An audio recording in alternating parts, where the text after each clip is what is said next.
HubSpot helpline. Helpline. It's Rob, it's George, it's Casey, and Kyle. Come with a problem and leave with a smile.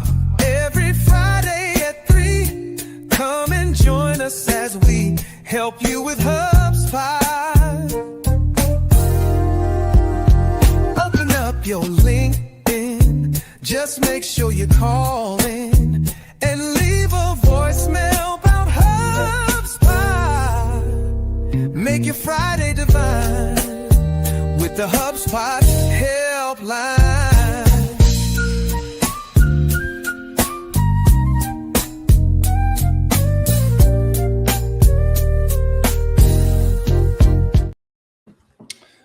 What's up, world? It's Rob, the mayor of Inbound, and I'm here with 3/4, depending on when he is summoned, of my best friends in the whole world. On Wednesdays, we wear orange, and on Fridays, we move to Wednesday. You might have seen us on Friday. By the way, we need a new theme song, so I'm on that. I'm actually jotting that down now as a something I owe from this. I'm sad. It's an action item from this call. For 6 months, every Friday at 3, come and join us as we help you with HubSpot. And now we got to change that. So that's a bit of bad news to start off the day. But we're here Wednesdays at 10. Good luck rhyming with Wednesday. Hey, every Wednesday at 10.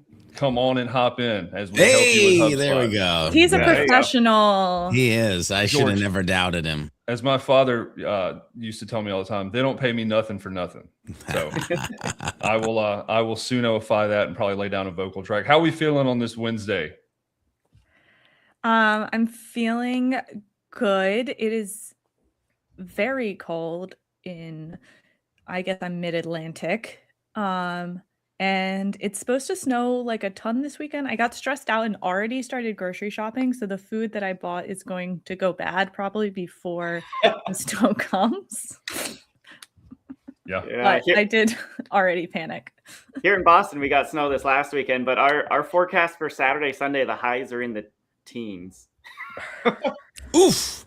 Yeah, we have received the winter storm warning, which I'm in the south, and it's supposed to clip us, but it's supposed to be beyond devastating. And I'm always caught in between panic, prep shopping, going and buying all the toilet paper and water and all of that versus, there's bad weather all the time. It'll be fine. So as of right now, we're prepared to survive for about 30 minutes if, in fact, the weather does come in and trap us. Today, my wife was going to go grocery shopping, but today we're also getting a new roof on. And when she went to leave, our front door has like netting and tarps and stuff. We cannot leave our house. We are trapped inside for the duration of the roofing project. And so hopefully we don't need food. Yeah, you guys will be all right. It's funny, Rob, not that this has anything to do with HubSpot, but when we moved down to North Carolina, from Ohio, we're used to snow, we're used to cold weather, we're used to like motoring around, and they got their first like 2-inch flurry snowstorm in like the first like 5 years ever of us being here. And one of the things that a neighbor shared with us, and I don't know if you guys have ever Googled this or searched this on YouTube, bread and milk. Have you guys seen the bread and milk video? I'm telling you, it's worth your time. Just search down south, gotta get the bread and milk and watch the video, because that's about to happen all sorts of down here in the next couple of days. It is, I'm just gonna hunker down in my house and let everybody do what humans do. It's funny. Lucky for us, it is learning more. We'll get to HubSpot in a minute, but it's learning more. Maybe you'll be able to help this is even the weather more people. segment of the we help you with HubSpot. We help you with weather forecasting. We help you with pipeline forecast. We help you with all kind of stuff. So indulge us for a moment. Let us talk about the nuclear winter apocalypse that is apparently being foretold by meteorologists across the country. Go ahead. Yeah, Kyle. well, when I first moved to Boston I moved here in 2013. I think it was like winter 2014 into 2015. Boston broke all kinds of records for snow. We got over 100 inches of snow, and it kind of all fell in the month of February. We were getting like 3 feet at a time every weekend. And and there was no place to plow it, right? And there weren't enough plows to plow it. And there was there was like a press conference with the mayor of Boston. The guy was named Marty Walsh. So Mayor Marty is on there answering questions, and people are like, why aren't you plowing the snow? Do your job. And he's like, look, we're not Buffalo. We're not used to this kind of snow. And it made me realize, like, everything is relative. This thing that was catastrophic in Boston, in Buffalo, is just like a Thursday in November, right? Like, and similarly, George, like 2 inches of snow, like some places they just shut down, right? Because they've never seen it before and they have no idea how to drive in it. And yeah, they did shut down Charlotte, Kyle, which is hilarious that you bring that up, because my son was actually, this is the dumbest story ever. My son was going to college at Johnson and Wales, which is a culinary arts school. If you know anything about the culinary arts, they have all the foods. And he called us, which we were like a 35-minute drive normally when it's not 2 inches of like, oh my God, I'm gonna die snow. I didn't think that, by the way. I grew up in Canada. And he called me. He said, Dad, they're shutting down the college and they're rationing the food. And I'm like, I'll come get you. I take off. I go to get him. There's people are in ditches. There's trucks jackknifed. I'm like, where did we move to? I got back and just started telling my wife, like, I don't even know where we moved to. These people are crazy. Nobody can drive in the snow. Only to find out later that nobody can drive in the rain either. Anyway, let's talk about HubSpot. Cue a really excellent Rob Jones transition here. Speaking of nobody can drive, that sometimes can apply to results as well when trying to get people to adopt the Orange CRM. George, kick it over to you for a special monologue here. Open us up. What am I doing?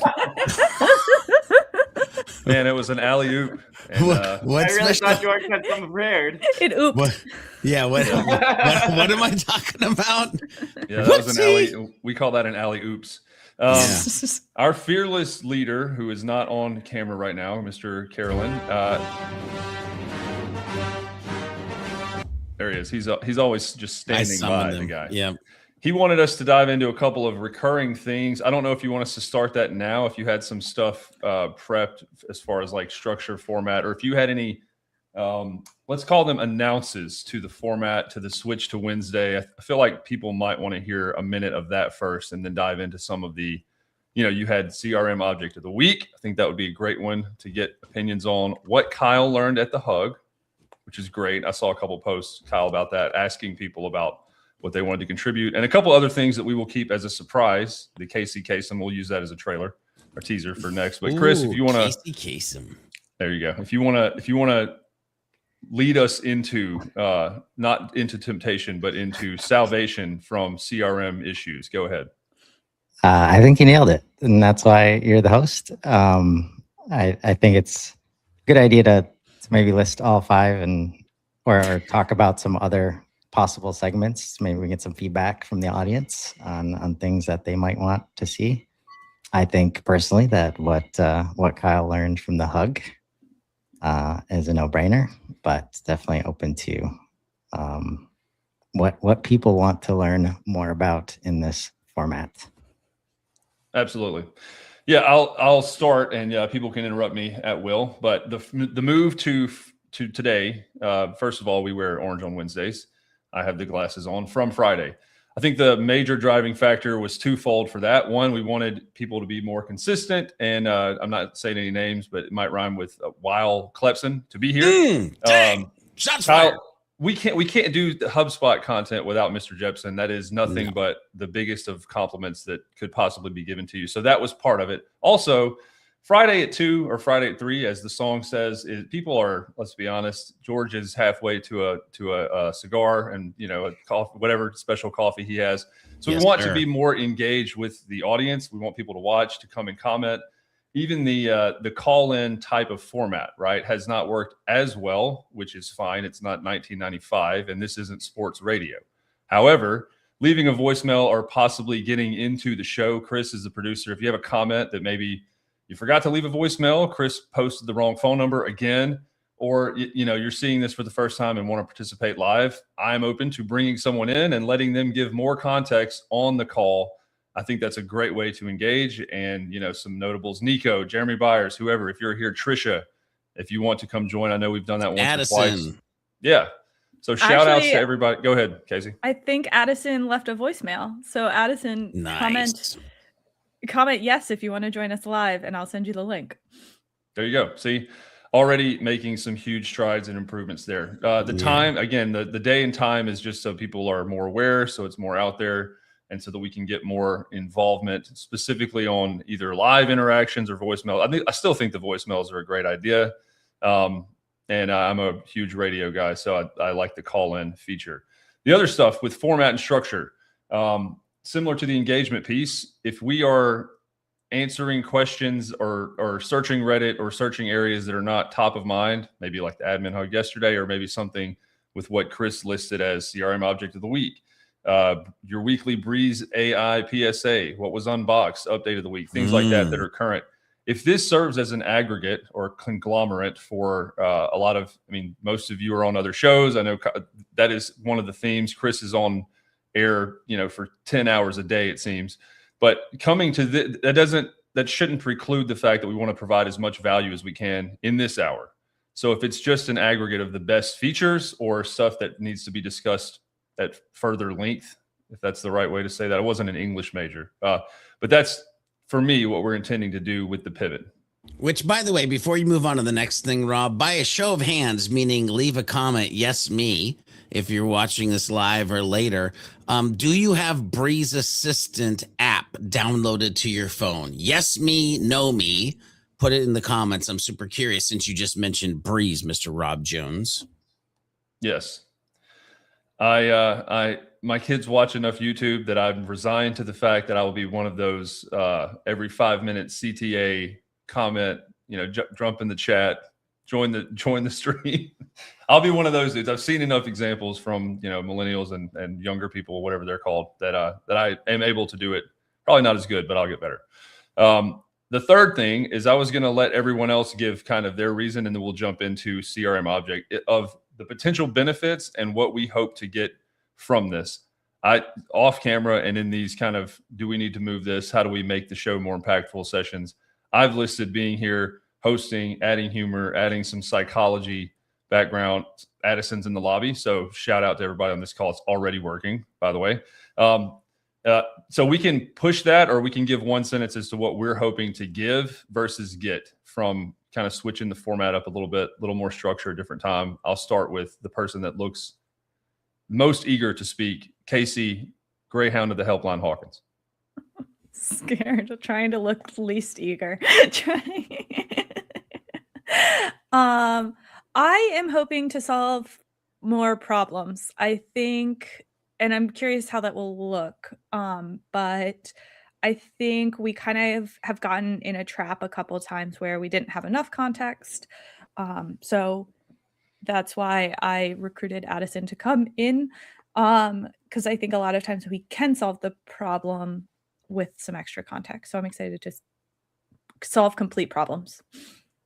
Love it. Kyle, other than launching your mayoral campaign for the city of Boston, what are you hoping to give/get out of this time and format change?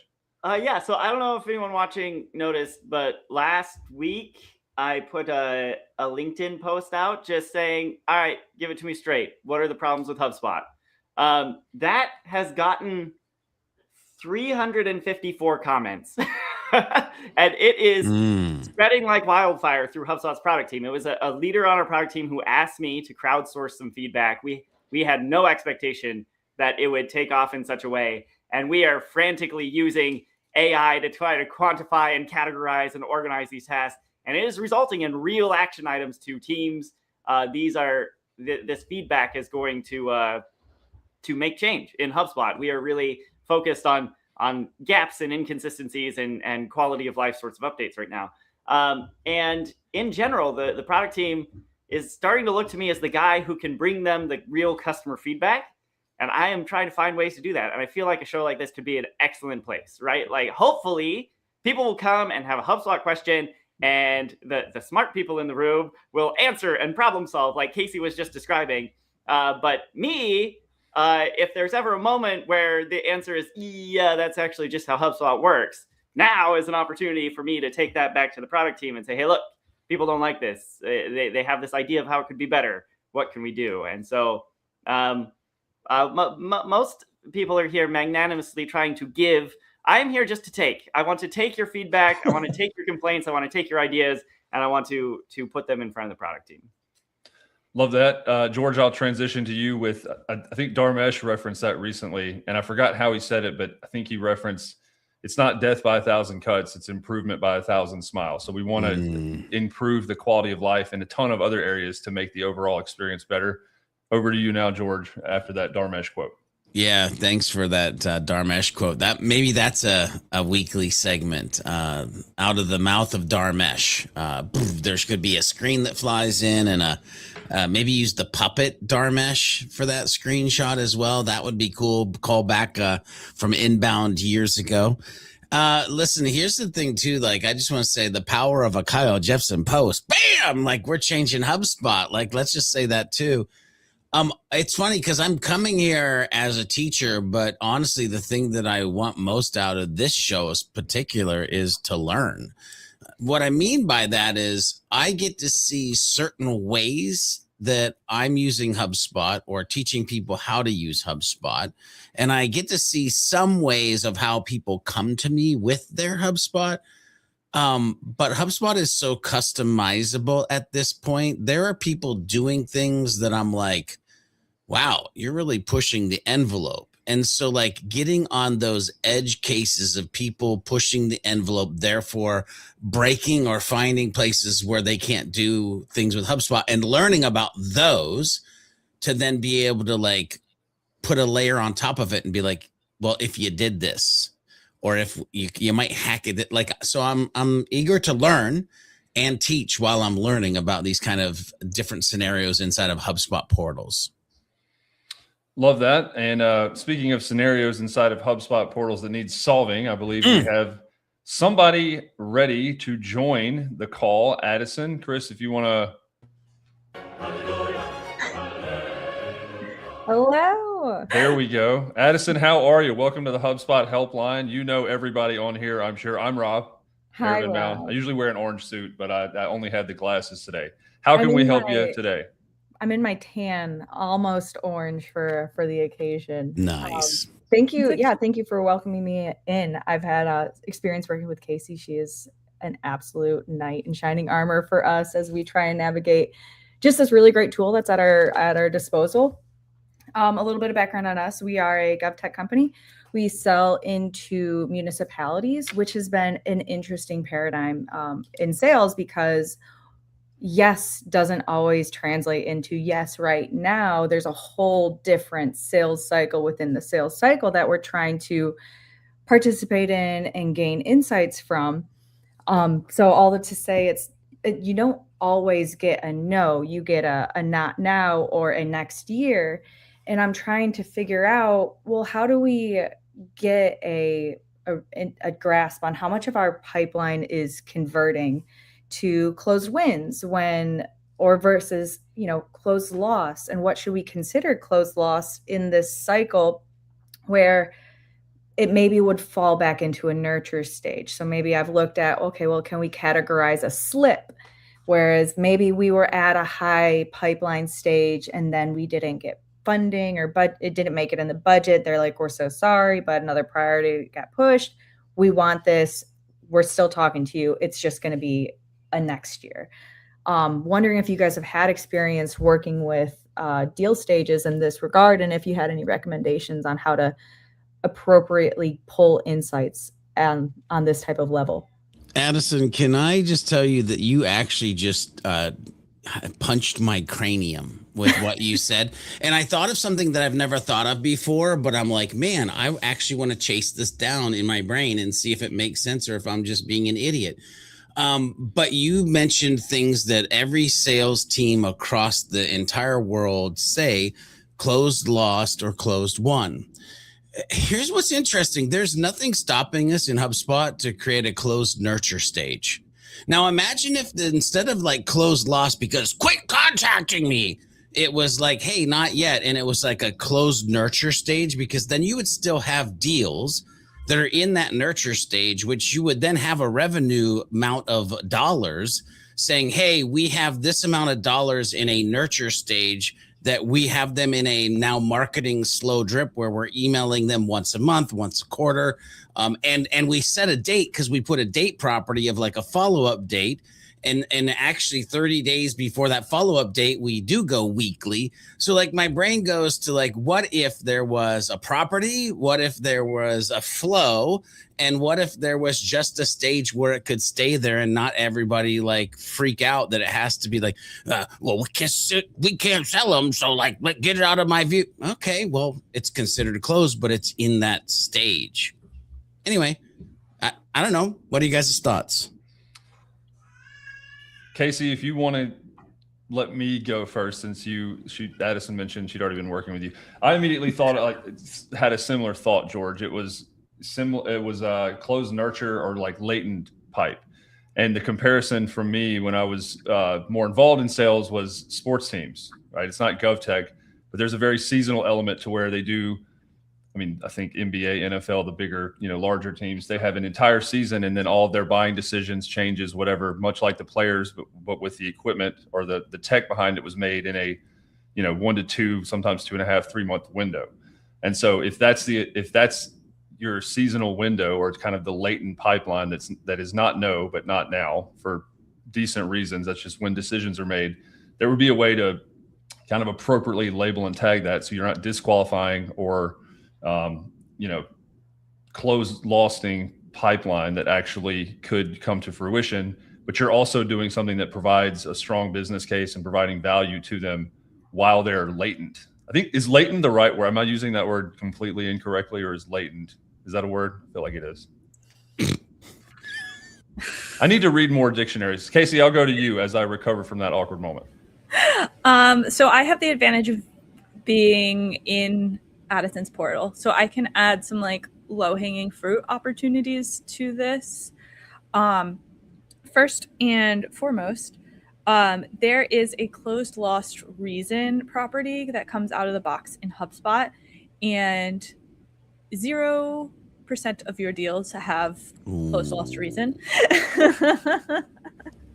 So I think that might be one way we can like very quickly start recognizing the patterns.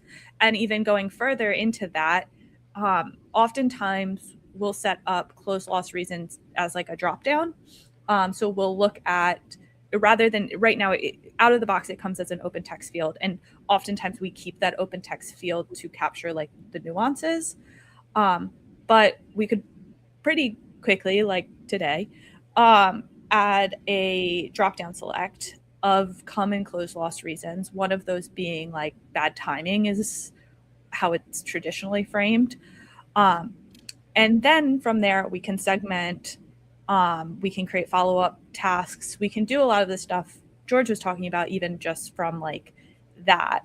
Not to say that in your use case or in many use cases, having a separate closed loss nurture isn't a valuable addition as well. But if we do it like that, would I lose the current data stream from that active deal? Chris has. You didn't even play the music. Oh Chris. my gosh! He How said, dare you? He commented, tag me in at the end, and he was losing it.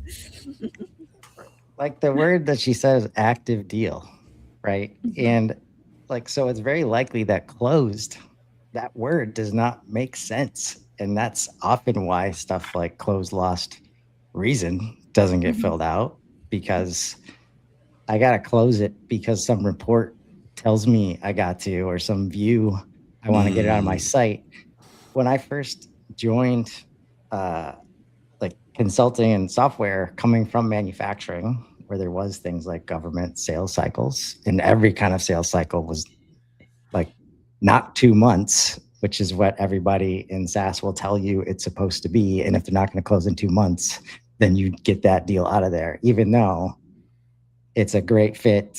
It's still an opportunity, and they've been very clear as to why they can't buy right now, but they trust you and the value has been shown, but the budget cycle is in September, right? For government, or the cycles are a year or 2 years. So can we just build pipelines that make sense for our sales process? And an example I used to use, and this is ambiguous language, starts to freak everybody out, but if you can define the stages and everybody agrees on what they mean so that we're all looking at the same words and understanding them, like a holding pattern stage right after a value proven stage where they're in. They just, for whatever reason, they cannot move forward right now, but there's no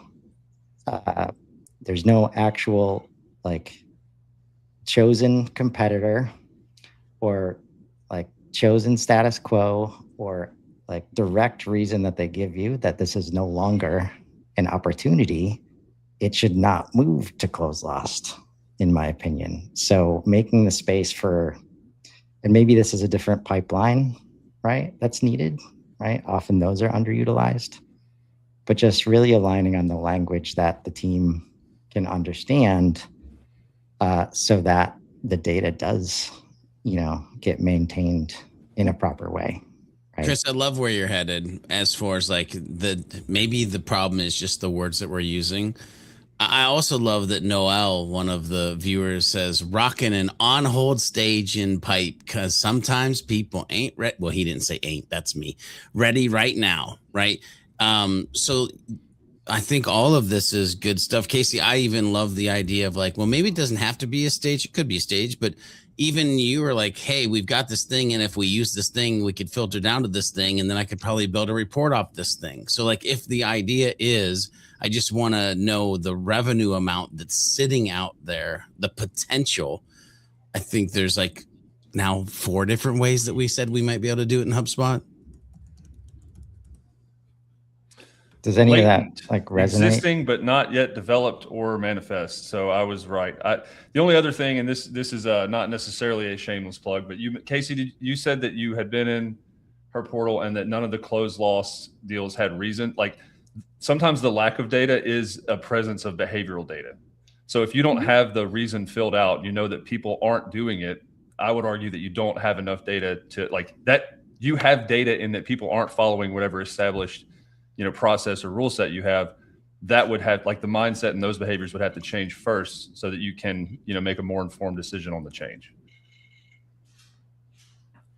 Addison, what's the team doing right now? Are they just leaving the deals open? Yeah, so we leave it open.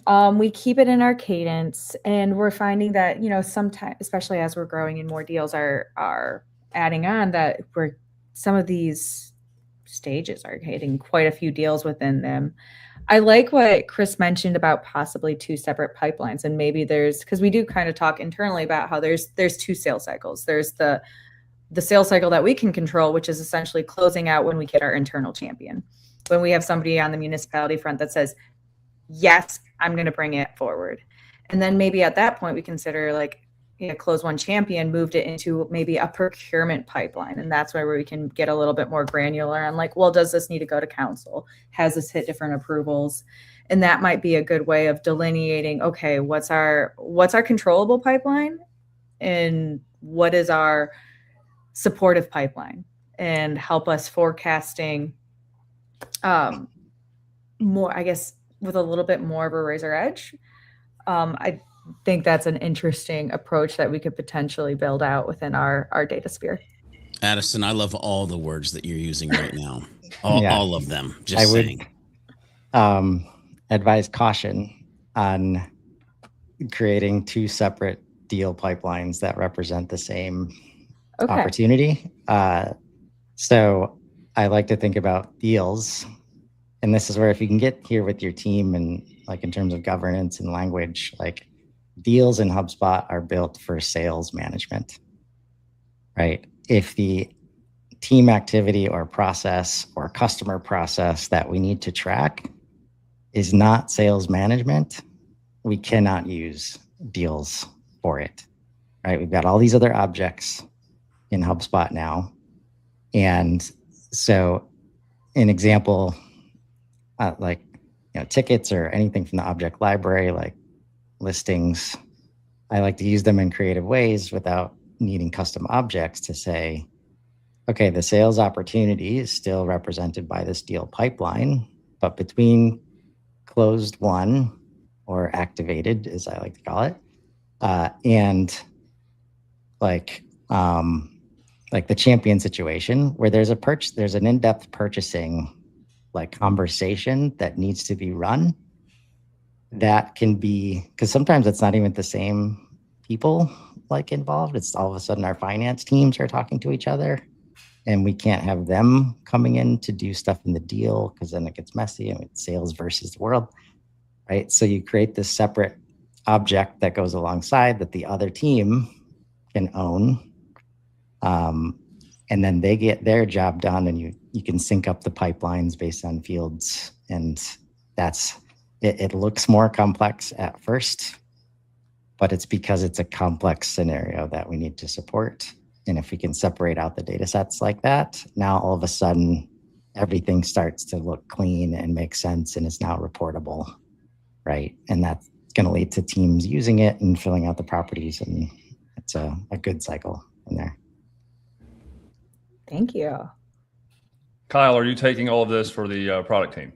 I don't think there was a product blocker in here that I'm aware of, but I just want to make sure you're.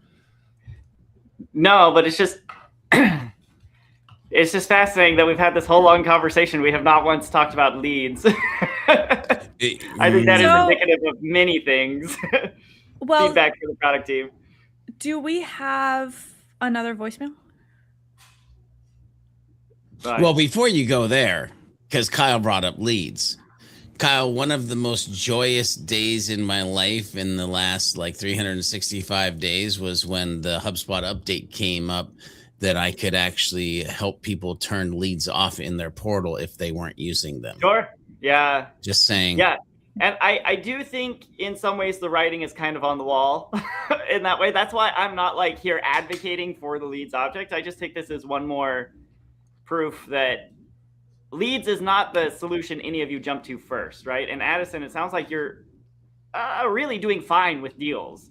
You don't need some other place to track this, starting from scratch, right? I think this question of what happens when a deal pauses but has real potential for the future has always been a thorny one. Our hope from a reporting perspective is that those deals will be somehow removed from the active pipeline, so that when you look at your pipeline, you can report and forecast accurately. And also your salespeople can look and see, these are the deals I need to actively work on. I like Patty's note in the chat, Addison. I don't know if you can see it. Close loss doesn't need to mean lost forever. It could be lost for now. We use the close loss reason and details to keep track of and keep line of sight to those deals that have an option of bubbling up in the future. Keep it simple. So I think some combination of what people have been saying, having a place for it to go, whether that's a different close stage, close nurture, or whether it's just close lost and now we pull them into some sort of nurturing flow, or we have a close lost reason, or we have some other properties we're using. I think as long as you are able to get the information out of the pipeline you need from a reporting perspective, and your salespeople are able to look at the pipeline and know what they need to do, and you don't lose track of those deals that need to pause for a bit, then whatever you do is fine. I don't think HubSpot has a specific prescription for that. But this leads object was built with kind of the recognition that it often takes several cycles before a deal gets to closed won, right? It is often the case, either in early outreach or during later, consultative negotiations, that it's okay, we're going to come back to this in 6 or 12 months. And you don't want deals like that just cluttering up your pipeline and making it harder to see the ones that need action today. So Casey, it seems like you've got something that you want to say. I'm watching you, by the way, and I'm like, Casey's like that horse right before the gun goes off, and they're gonna Would you say a greyhound? Kentucky Derby. Oh, I would say a greyhound, yeah. Like a greyhound, right ready before the rabbit. rabbit's gonna run down the track. Yeah. Casey, I am the rabbit. What is on your mind? I'll be so the squirrel. I asked if there's another voicemail because at the end of my last conversation with Addison, she asked me a question that was too long of an answer, and I said, let's talk about that when we chat next. And apparently I decided to ambush her with all of my friends to talk next. But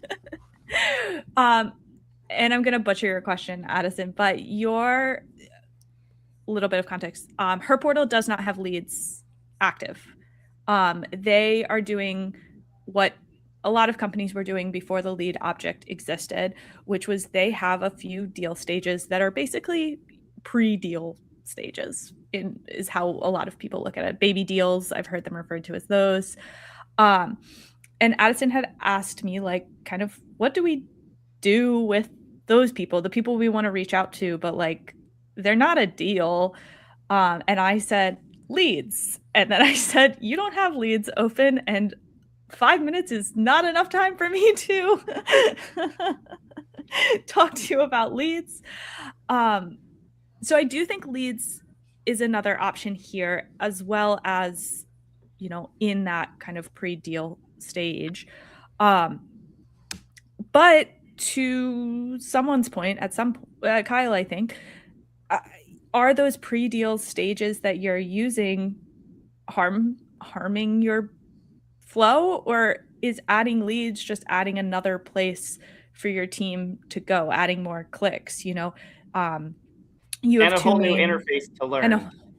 You have two main sales reps that, you know, right now they just work out of the deal pipeline view, and they can see their leads and they can see the further activities, and they can kind of choose where to go. Do they need to learn a new interface? I don't know.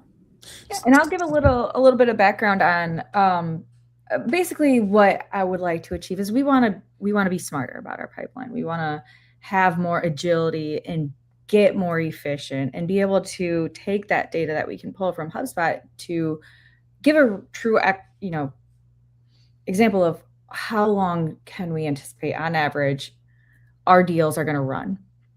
And if we are starting to really make a robust outbound posture, like, yes, we're going to send out an email. We think they're a fit, but the conversation hasn't started. So if we start an outbound column within our deal stage, our deal, in theory, the deal timeline could start there, where maybe we don't connect with the right person, or we're in a city and then we find the right department and then the conversation starts going.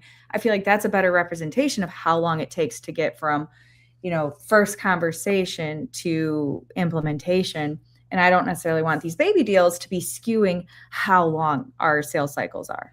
Yeah, so I got to jump in here. As the guy who said, I sure love when I can turn leads off, I'm also the guy that loves when I hear a reason that they should be in there to like enable an organization to make sure they're there. Historically, what I've always said, and you're kind of like tapping into this, the time to actually create a deal and the stages that should be in the deal pipeline is when there is a moment to talk about revenue. What you just referenced is not a moment of talking about revenue. It's a moment where sales is trying to get awareness to even have a conversation for fit, which when it's a conversation with sales to see if there's a fit before we talk about revenue, that's where I'm like, hey, that should probably be a leads pipeline, and it should be a people process with that object. And when they get to a point where they're like, we're on a call, and all of a sudden they're like, yeah, this sounds great, let's move forward, convert that lead into a deal. Now let's start to track the time in actual stages of we're talking about revenue. Now that's actually, here's how long it takes when we're talking about that. But this is I hate to use this term, this is the hunting object. This is the gathering, the hunt that we just did, right? I hate that terminology, but it's almost these like two parallel pieces that work together. But anyway, you may have a good scenario where like you use leads, which then let's go back to the original conversation. The end of the cycle could actually be the beginning of leads. Like that might be not only just your net new hunting, but and now let's put them in here because we've built a process for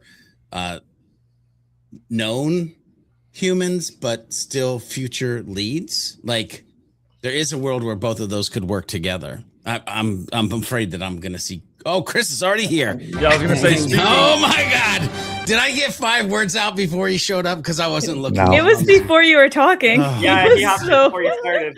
I have a, Speaking of hunting, Chris is here. I don't see a knife or Nice. a weapon, but he did appear back again. I have a question. He's like, George is going to talk. Let me come in and.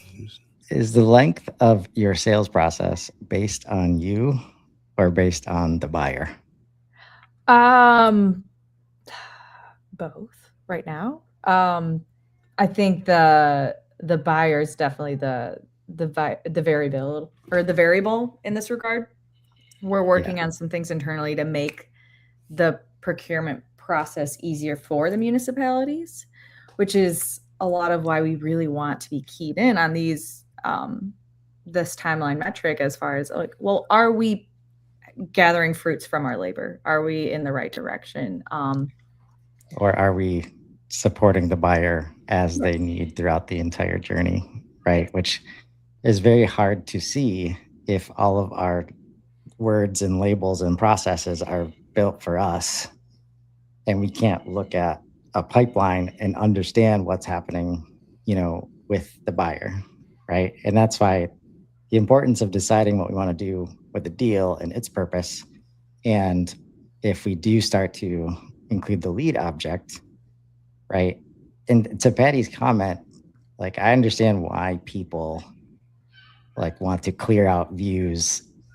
And this is, in my opinion, like when you get in trouble, when you let any kind of software, including HubSpot, tell you how to set up your business process because this is how HubSpot works, right? And not because it's your business process. Keep it simple very quickly and usually becomes, I can't see what I need to see. Our scores don't make sense. These fields don't make sense because we're trying to shove everything and say we're keeping it simple, right? When in reality, our teams, we have smart teams, good humans. They just need training and a better architecture, right? Casey and I talk about scoring a lot, right? And we're excited to do some unboxing with that team.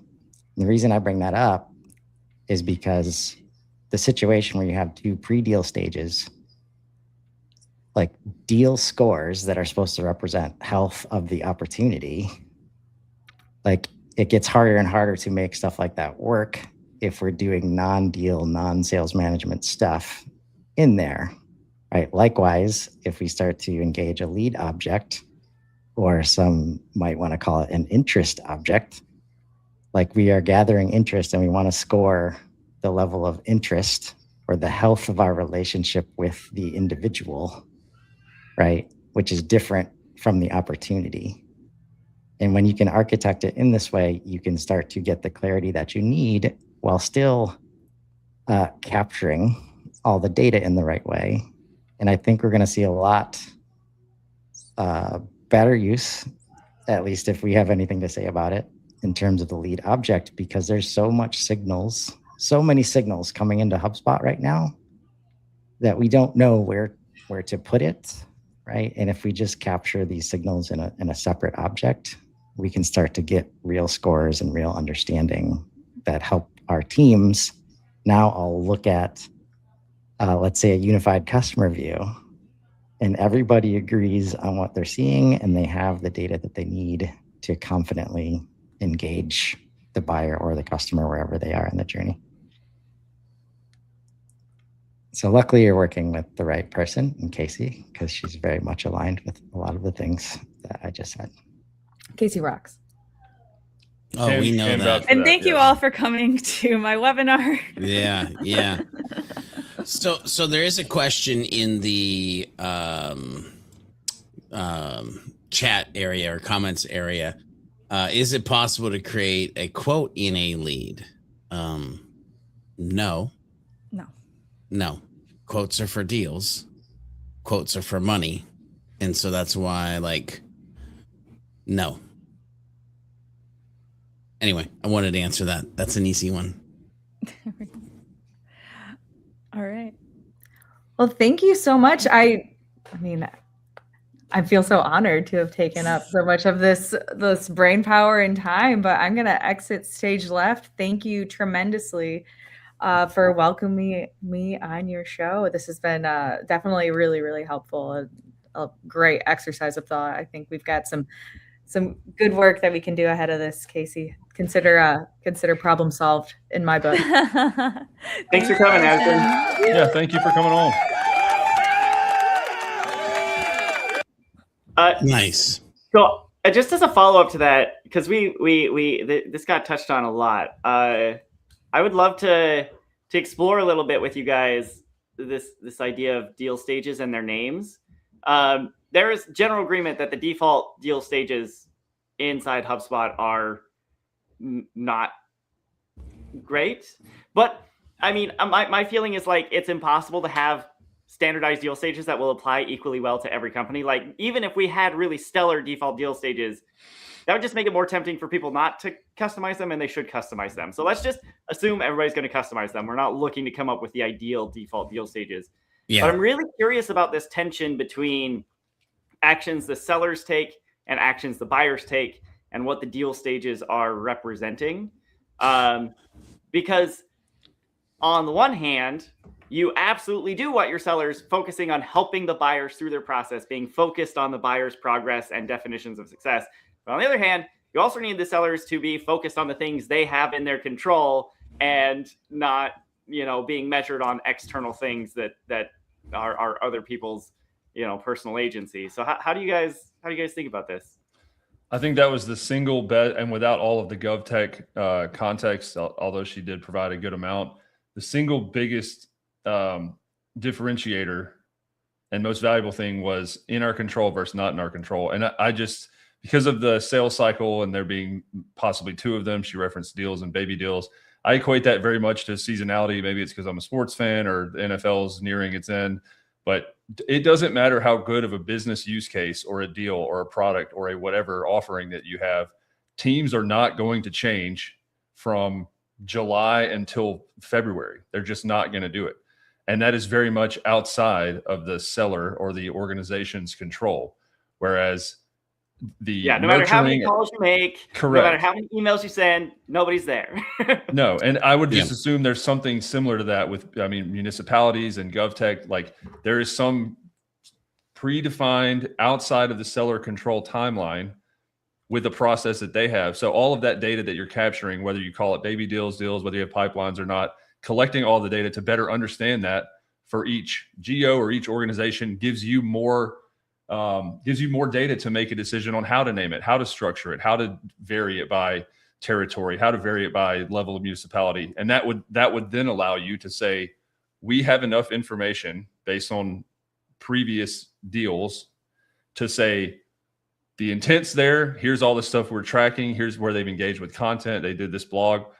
This is a deal, a pseudo deal, latent deal that we know is not going to need anything but nurturing or relationship building for another 6 months.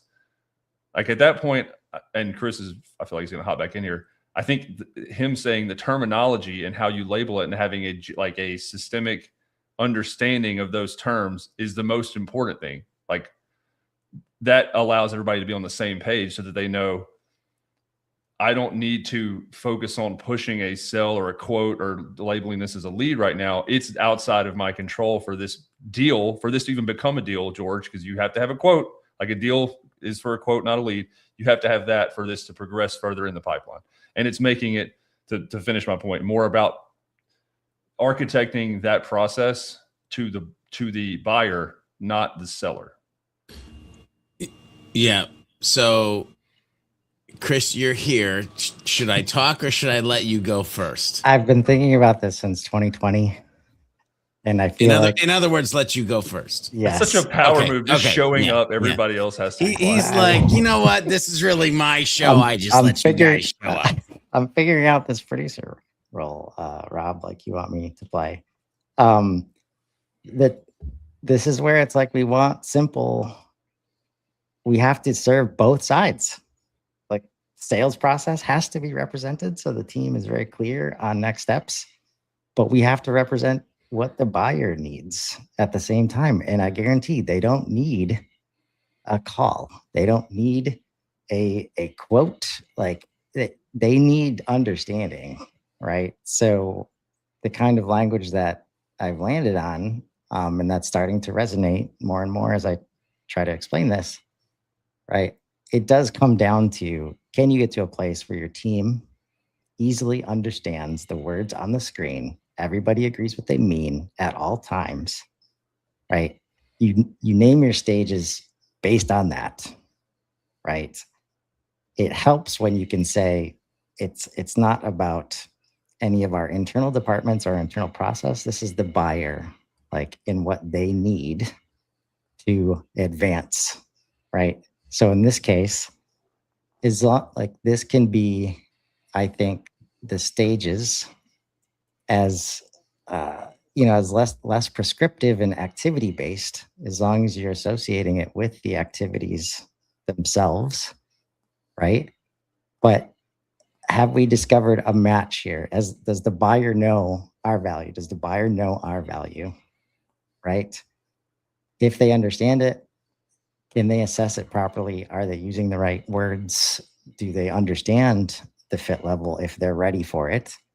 Right? Has that been validated with them and maybe others in their organization? So stakeholder alignment. I think a lot of our stages and deal setups like completely miss the fact that we're often having to get multiple contacts involved, and everybody is at different stages of their own process, right? Do we have the commitment, like solid agreement, right? And I feel like we can build process related to very clear understanding, like direct either scoring or check whatever boxes. This thing has happened, right? Like in this case, validation of value. They got a demo, like they gave us feedback. We responded with the feedback, and now it's confirmed. Like, yes, this is a fit. This is great for us. It's like we want to move forward, but right? We got to do some things internally. We get that sign off, right? But then we gotta get paid, right?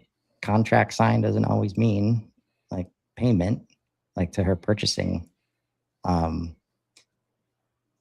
example, right? So really starting to break these up in a way that's like we represent what's happening with the buyer at all times, and that's how we get to these unified views that we talk about. But our team also knows exactly what steps to take. And when you can align this, then marketing, it's so much easier for marketing to come in and help and like understand, oh, it's taken a little bit longer to go from evaluation to validation. Like what other content or resources can we help? Because whenever this IT leader comes in, we have trouble with them getting validation. So let's build an ROI calculator or implementation like journey map or whatever to help them get to validation faster, right? So that's just that's how I think about it. I like that a lot. I also think, just to point out what I feel like is obvious, the bringing someone in, shout out Casey for bringing Addison in. I think that was a ton of value that was provided, context, clarity, even kind of back and forth discussion about, is it leads, is it pipeline? How do we need to be thinking about this? I think mindset kind of shifts before behavior does. And so having that discussion, what I'm trying, TLDR, great move, Chris, by moving this from Friday, which maybe she would not have attended, to Wednesdays at 10. It was a team effort. Yeah. Team effort there. Very nice. It is 11. And so with that, as host, I don't want to say goodbye because I feel like we were having fun and there's other people that may want to join, but that is a good reason to follow, subscribe. Here's my YouTube CTA. Subscribe, follow, check everything out. Turn on the bell notification for all of us and this show so that you can be here and ask your question, possibly getting featured and getting to talk with George, Kyle, Casey, and if you're lucky enough to summon Chris next Wednesday at 10. Thought to end us on, Mr. George B. Thomas. Yeah, I'll share with this. As you probably saw today, there are usually anywhere from 1, 7, or 14 ways to do things in HubSpot. So I would always go back to your organization, the humans in it, and what you're trying to achieve to figure out the best way to build it for you and them moving forward. Hello, you've reached the HubSpot helpline. Helpline. It's Rob, it's George, it's Casey, and Kyle. Come with a problem and leave with a smile. Every Friday at 3, come and join us as we help you with HubSpot. Open up your LinkedIn, just make sure you call in and leave a voicemail about HubSpot. Make your Friday divine with the HubSpot